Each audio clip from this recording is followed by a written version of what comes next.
ಆಗ್ಲೇ ಆರಂಭದಲ್ಲೇ ಹೇಳ್ತಾ ಇದ್ವಿ ನಾವು, ರಾಜ್ಯ ರಾಜಕಾರಣದಲ್ಲಿ ಸಿಟಿ ರವಿ ಅವರ ಬಂಧನ ಆಯ್ತು, ಆನಂತರ ರಿಲೀಫ್ ಆಯ್ತು. ಬಟ್ ಆಗಿರೋದೆಲ್ಲವೂ ಕೂಡ ಹೈಡ್ರಾಮಾ.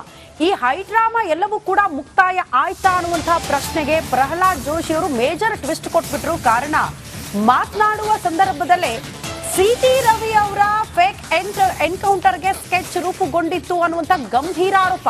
ಹಾಗಾಗಿ ರಾಜ್ಯ ರಾಜಕೀಯದಲ್ಲಿ ಪ್ರಹ್ಲಾದ್ ಜೋಶಿ ಅವರ ಈ ಮಾತು ಬೇರೆ ಆಯಾಮ ಪಡೆದುಕೊಳ್ತಾ ಇದೆ. ಸಿಟಿ ರವಿ ಎನ್ಕೌಂಟರ್ಗೆ ನಡೆದಿದ್ದ ಹಾಗಾದ್ರೆ ಮೆಗಾ ಪ್ಲಾನ್. ಇಡೀ ರಾತ್ರಿ ಸಿಟಿ ರವಿ ಸುತ್ತಾಡಿಸಿದ್ದ ಹಿಂದಿನ ಉದ್ದೇಶವಾದ್ರೂ ಏನು? ಕೇಂದ್ರ ಸಚಿವರ ಆರೋಪದಿಂದ ಕಾಂಗ್ರೆಸ್ ಸರ್ಕಾರ ಇಕ್ಕಟ್ಟಿಗೆ ಸಿಲುಕಾಕಿಕೊಂಡಿದೆ. ಸಿಟಿ ರವಿ ಸುತ್ತಾಡಿಸಿದ್ದೆ ಪೊಲೀಸರಿಗೆ ಮುಳುವಾಯ್ತಾ?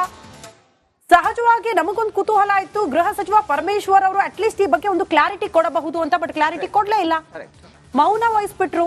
ನಿಮ್ಮ ಗಮನಕ್ಕಿಲ್ಲದೆ ಪೊಲೀಸರು ಇಂಥದ್ದೊಂದು ನಡೆಯನ್ನ ಅನುಸರಿಸಿದ್ರ? ಫೇಕ್ ಎನ್ಕೌಂಟರ್ ಗಂಭೀರ ಮಾಹಿತಿ ಪಡ್ಕೋತೀನಿ. ಹಾಗೆ 24 ಗಂಟೆ 48 ಗಂಟೆ ನಂತರ ಗೃಹ ಸಚಿವರು ಶಾಸಕರೊಬ್ಬರ ಬಂಧನ ಮತ್ತು ಕೊಲೆ ಯತ್ನ ಆರೋಪದ ಬಗ್ಗೆ ಇಂಥ ಮಾತು ಹೇಳ್ತಾರೆ ಅಂತಂದ್ರೆ ನಿಮ್ಮಂತ ಸಾಮಾನ್ಯ ಪರಿಸ್ಥಿತಿ ಏನು ಅಂತ ಎಕ್ಸಾಕ್ಟ್ಲಿ ಜನಸಾಮಾನ್ಯರು ಈ ಪ್ರಶ್ನೆ ಮಾಡ್ತಿದ್ದಾರೆ. ಜವಾಬ್ದಾರಿಯುತ ಸ್ಥಾನದಲ್ಲಿರೋರ್ಗೆ ರಕ್ಷಣೆ ಇಲ್ಲ ಅಂತ ಆದ್ರೆ ನಾವು ನೀವು ಓಡಾಡಕ್ಕಾಗತ್ತಾ? ನಮಗ್ ರಕ್ಷಣೆ ಇದೆಯಾ? ಕಾನೂನು ಸುವ್ಯವಸ್ಥೆ ಹಾಗಾದ್ರೆ ಎಲ್ಲಿ ಇದೆ? ನಮ್ಮ ರಾಜ್ಯದಲ್ಲಿ ಯಾವ ಮಟ್ಟಕ್ಕೆ ತಲುಪಿದೆ?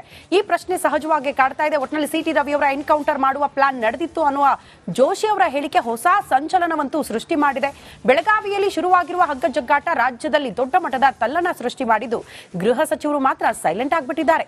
ಈ ಕುರಿತ ಒಂದು ರಿಪೋರ್ಟ್ ಕೂಡ ಇದೆ, ಬನ್ನಿ ನೋಡ್ಕೊಂಡು ಬರೋಣ.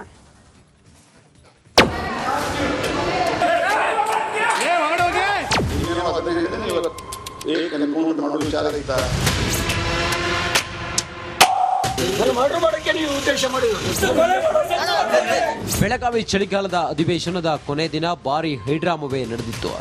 ಸಿಟಿ ರವಿ ಅಶ್ಲೀಲ ಪದ ಬಳಕೆ ಮಾಡಿದ್ರು ಎಂಬ ಆರೋಪದ ಮೇಲೆ ಬಿಜೆಪಿ ಕಾಂಗ್ರೆಸ್ ನಡುವೆ ಜಟಾಪಟಿ ನಡೆದಿದೆ. ಬೆಳಗಾವಿಯಲ್ಲಿ ಶುರುವಾದ ಈ ಗಲಾಟೆ ಮತ್ತೊಂದು ಮಜಲು ಪಡೆದಿದೆ. ಸಿಟಿ ರವಿ ಎನ್ಕೌಂಟರ್ಗೆ ಪ್ಲಾನ್ ನಡೆದಿತ್ತು ಅಂತ ಪ್ರಹ್ಲಾದ್ ಜೋಶಿ ಗಂಭೀರ ಆರೋಪ ಮಾಡಿದ್ದಾರೆ. ಸಿಟಿ ರವಿ ಎನ್ಕೌಂಟರ್ಗೆ ನಡೆದಿತ್ತ ಸಜ್ಜು. ಇಷ್ಟಾದರೂ ಗೃಹ ಸಚಿವರು ಯಾಕೋ ಸೈಲೆಂಟ್. ಬೆಳಗಾವಿಯಲ್ಲಿ ಸಚಿವೆ ಹೆಬ್ಬಾಳ್ಕರ್ ವಿರುದ್ಧ ಅಶ್ಲೀಲ ಪದ ಬಳಕೆ ಕೇಸ್ನಲ್ಲಿ ಸಿಟಿ ರವಿರನ್ನ ಬಂಧಿಸಿದ್ದ ಪೊಲೀಸರ ವಿರುದ್ಧ ಪ್ರಹ್ಲಾದ್ ಜೋಶಿ ಸ್ಫೋಟಕ ಆರೋಪ ಮಾಡಿದ್ದಾರೆ. ಸಿಟಿ ರವಿಯವರನ್ನ ಕಬ್ಬಿನ ಗದ್ದೆಗೆ ಕರೆದೊಯ್ದಿದ್ಯಾಕೆ?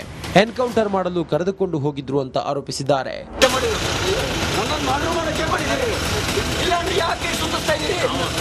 ನಾನು ಹೇಳಿದ್ದು ನಿನ್ನೆನೋ ಅದನ್ನೇ ಹೇಳಿದ್ದೇನೆ. ಇವತ್ತು ಫೇಕ್ ಎನ್ಕೌಂಟರ್ ಮಾಡೋ ವಿಚಾರ ಇತ್ತ, ಕ್ವಾರಿ ಹತ್ರ ಯಾಕೆ ಕರ್ಕೊಂಡು ಹೋದ್ರಿ?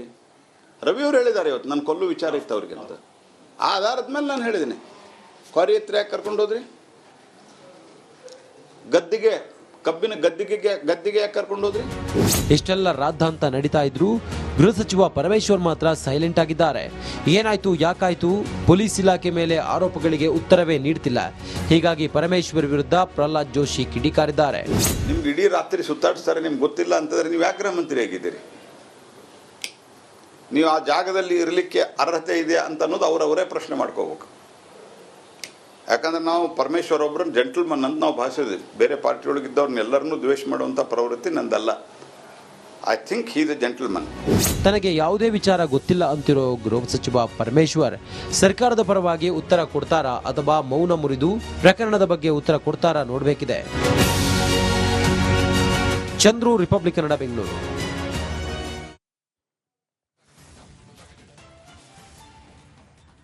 ಸಿಟಿ ರವಿ ಮೇಲೆ ಹೆಬ್ಬಾಳ್ಕರ್ ಬೆಂಬಲಿಗರು ಹಲ್ಲೆ ಯತ್ನ ಏನ್ ನಡೆಸಿದ್ರಲ್ಲ, ಸುವರ್ಣಸೌಧಕ್ಕೆ ಬಂದು ಅವಾಚ್ಯ ಶಬ್ದಗಳನ್ನ ರೂಲ್ಸ್ ಅಲ್ಲಿ ಬ್ರೇಕ್ ಮಾಡ್ಬಿಟ್ಟಿದ್ರು. ಹೋಗಂಗೆ ಇರ್ಲಿಲ್ಲ. ಪೊಲೀಸರು ಅದ್ ಹೆಂಗ್ ಅವ್ರನ್ನ ಬಿಟ್ರು ಅನ್ನುವಂತ ಪ್ರಶ್ನೆ ಒಂದ್ ಕಡೆ. ಮತ್ತೊಂದ್ ಕಡೆ ಸುವರ್ಣ ವಿಧಾನಸೌಧದ ಒಳಗಡೆ ಬಂದು ಗೂಂಡಾಯಿಸಂ ಮಾಡಿದಂಥದ್ದು. ಸಿಟಿ ರವಿ ಅದಕ್ಕೆ ಕಂಪ್ಲೇಂಟ್ ಕೊಟ್ರು. ಆದ್ರೆ FIR ಆಗೋದಕ್ಕೆ 5 ದಿನ ತಗೊಂಡಿದೆ. 5 ದಿನಗಳ ಬಳಿಕ ಹೆಬ್ಬಾಳ್ಕರ್ ಬೆಂಬಲಿಗರ ಮೇಲೆ FIR ದಾಖಲಾಗಿದೆ. ಹಿರೇಬಾಗೇವಾಡಿ ಠಾಣೆಯಲ್ಲಿ ಸಿಟಿ ರವಿ ಕಂಪ್ಲೇಂಟ್ ಕೊಟ್ಟಿದ್ರು. ಈಗ 5 ದಿನಗಳ ನಂತರ FIR ದಾಖಲು ಮಾಡ್ಕೊಂಡಿದ್ದಾರೆ. ಯಾಕೆ ಇಷ್ಟು ಲೇಟ್ ಯಾಕಾಗತ್ತೆ? ರೈಟ್, ಅಪ್ಡೇಟ್ ಪಡ್ಕೊಳ್ಳೋಣ. ನಮ್ಮ ಪ್ರತಿನಿಧಿ ಚಂದ್ರಶೇಖರ್ ಕನೆಕ್ಟ್ ಆಗಿದ್ದಾರೆ. ಚಂದ್ರು, ಬಿಗ್ ಕ್ವೆಶ್ಚನ್ ಏನಪ್ಪಾ ಇಲ್ಲಿ ಅಂತಂದ್ರೆ, ಸಿಟಿ ರವಿಯನ್ನ ಅವರನ್ನ ಅರೆಸ್ಟ್ ಮಾಡೋದಕ್ಕೆ ಇಮಿಡಿಯೇಟ್ ಆಗಿ ಕ್ರಮ ಕೈಗೊಳ್ತಾರೆ. ಇಡೀ ಊರೆಲ್ಲ ಸುತ್ತಿಸ್ತಾರೆ, 5 ಜಿಲ್ಲೆಗಳಲ್ಲಿ ಕರ್ಕೊಂಡು ಹೋಗ್ತಾರೆ. ಲಾ ಅಂಡ್ ಆರ್ಡರ್ ಪ್ರಶ್ನೆ ಬರುತ್ತೆ, ಸೇಫ್ಟಿ ಪ್ರಶ್ನೆ ಬರುತ್ತೆ, ಗಲಾಟೆ ಆಗ್ಬಿಡುತ್ತೆ, ಹಂಗಾಗಿ ಸುತ್ತಿಸ್ತಾ ಇದೀವಿ ಅನ್ನೋ ಪ್ರಶ್ನೆ ಎಲ್ಲ ಬರುತ್ತೆ. ಇದೇ ಲಕ್ಷ್ಮೀ ಹೆಬ್ಬಾಳ್ಕರ್ ಬೆಂಬಲಿಗರು ಅದು ವಿಚಾರ ಏನೇ ಇರಲಿ, ಒಬ್ಬ ಹೆಣ್ಣು ಮಗಳಿಗೆ ಅವಮಾನ ಆಯ್ತು, ಅದೇನೇ ಇರಲಿ ಅದನ್ನ ಸಭಾಧ್ಯಕ್ಷರು ನಿರ್ಧಾರ ಮಾಡ್ತಾರೆ, ಕಾನೂನು ನಿರ್ಧಾರ ಮಾಡುತ್ತೆ ಸರಿ ಯಾರ್ದು ತಪ್ಪು ಯಾರ್ದು ಅಂತ. ಆದರೆ ಸುವರ್ಣ ವಿಧಾನಸೌಧದ ಒಳಗೆ ನುಗ್ಗಿ ಅಷ್ಟೆಲ್ಲ ಗೂಂಡಾಯಿಸಂ ಮೆರೆದಂತಹ 30-40 ಜನ ಬೆಂಬಲಿಗರನ್ನ ಅವ್ರ ಮೇಲೆ ಕನಿಷ್ಠ FIR ಹಾಕೋದಕ್ಕೆ 5 ದಿನ ವಿಳಂಬ ಯಾಕೆ? ಬೆಳಗಾವಿ ಎಲ್ಲೋ ಒಂದ್ ಕಡೆ ಅದೊಂದು ಹೊಸ ಏನೋ ಬನಾನಾ ರಿಪಬ್ಲಿಕ್ ಅಂತಾರಲ್ಲ, ಆ ತರ ಆಗ್ಬಿಟ್ಟಿದ್ಯಾ? ಕೆಲವರ ಭದ್ರಕೋಟೆ ಆಗ್ಬಿಟ್ಟಿದ್ಯಾ? ಚಂದ್ರು,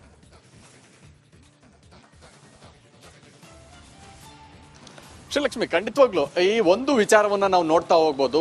CT ರವಿ ವಿರುದ್ಧ ಆದಂತ ಒಂದು ಇಡೀ ಪ್ರಕರಣದ ಮತ್ತು ಇಡೀ ರಾತ್ರಿ ಸುತ್ತಾಡಿಸಿದಂತ ಹಿಂದೆ ಪೊಲೀಸರ ಮತ್ತು ಅವರ ಹಿಂದೆ ಇದ್ದಂತ ಒತ್ತಡ ಕಾರ್ಯಗಳು ಬಹಳಷ್ಟಿತ್ತು. ಸೊ ಹೀಗಾಗಿ ಅವರು ಏನು ಕೌಂಟರ್ ಕಂಪ್ಲೇಂಟ್ ಅನ್ನು ಕೂಡ ಕೊಟ್ಟಿದ್ರು ಹಿರೇಬಾಗೇವಾಡಿ ಸ್ಟೇಷನ್ಗೆ. ಆದ್ರೆ ಆ ಕೌಂಟರ್ ಕಂಪ್ಲೇಂಟ್ ಅನ್ನು ಕೂಡ ತೆಗೆದುಕೊಳ್ಳದೆ ಇಲ್ಲಿವರೆಗೂ ಕೂಡ ಸತಾಯಿಸಿದ್ದಾರೆ.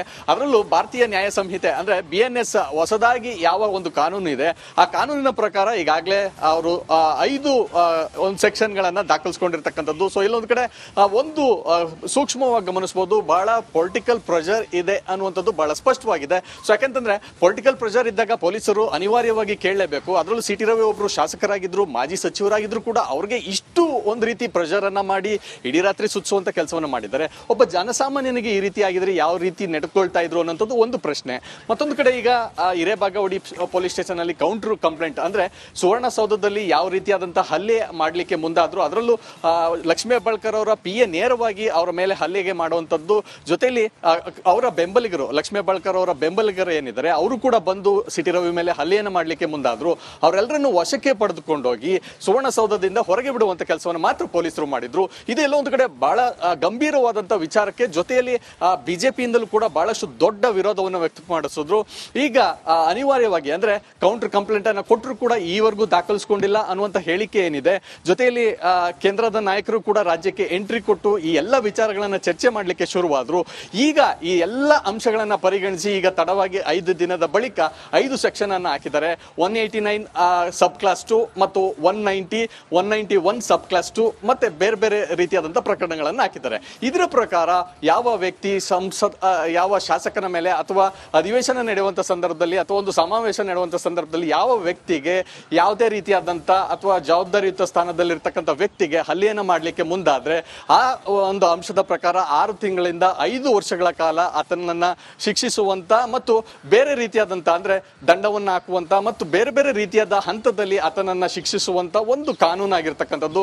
ಅದರಲ್ಲಿ ಈಗ ಏನು BNS ಏನು ಕಾನೂನು ಏನಿದೆ ಬಹಳ ಗಂಭೀರವಾದ ಮತ್ತು ಒಂದು ರೀತಿಯಾದಂತ ಕಠಿಣ ಕಾನೂನು ಆಗಿರೋದ್ರಿಂದ ಇದು ಖಂಡಿತವಾಗ್ಲೂ ಲಕ್ಷ್ಮೀ ಹೆಬ್ಬಾಳ್ಕರ್ ಬೆಂಬಲಿಗೆ ದೊಡ್ಡ ಹೊಡೆತವನ್ನ ಕೊಡಲಿದೆ. ಸೊ ಯಾಕಂತಂದ್ರೆ ಈ ಹೊಡೆತದಿಂದ ಮತ್ತೆ ಮುಂದೆ ಏನು ರಿಪಬ್ಲಿಕ್ ಬೆಳಗಾವಿ ಅಥವಾ ಲಕ್ಷ್ಮೀ ಹೆಬ್ಬಾಳ್ಕರ್ ಅಥವಾ ಇಡೀ ಕಾಂಗ್ರೆಸ್ ಸರ್ಕಾರದ ಒಂದಷ್ಟು ನಾಯಕರಿಗೆ ಬಿಸಿ ಮುಟ್ಟಿಸುವಂತ ಸಾಧ್ಯತೆಗಳಿದೆ. ಯಾಕಂತಂದ್ರೆ ಪ್ರಹ್ಲಾದ್ ಜೋಶಿ ಅವರಾಗಿರ್ಬೋದು, ಬೇರೆ ಬೇರೆ ನಾಯಕರು ಕೂಡ ಈಗಾಗಲೇ ಅನೇಕ ಹೇಳಿಕೆಗಳನ್ನು ಕೊಟ್ಟಿದ್ದಾರೆ. ಇದು ಯಾವ ರೀತಿಯ ನಿಜ ಚಂದ್ರು. ಆದ್ರೆ ಮತ್ತೆ ತಮ್ಮ ಸರ್ಕಾರ, ಅವ್ರದೇ ಸರ್ಕಾರ ಇದೆ, ಮತ್ತೆ ಅವರ ಪ್ರಭಾವ ಉಪಯೋಗಿಸ್ಕೊಂಡು ಅವ್ರು ಎಲ್ಲೋ ಒಂದ್ ಕಡೆ ಇವ್ರನ್ನ ಆರಾಮಾಗಿ ಬಿಡಿಸ್ಬಿಡ್ತಾರ ಅನ್ನೋ ಅನುಮಾನ ಅಂತೂ ಜನರಿಗಿದೆ. ಧನ್ಯವಾದಗಳು ಮಾಹಿತಿಗಾಗಿ ಚಂದ್ರಶೇಖರ್.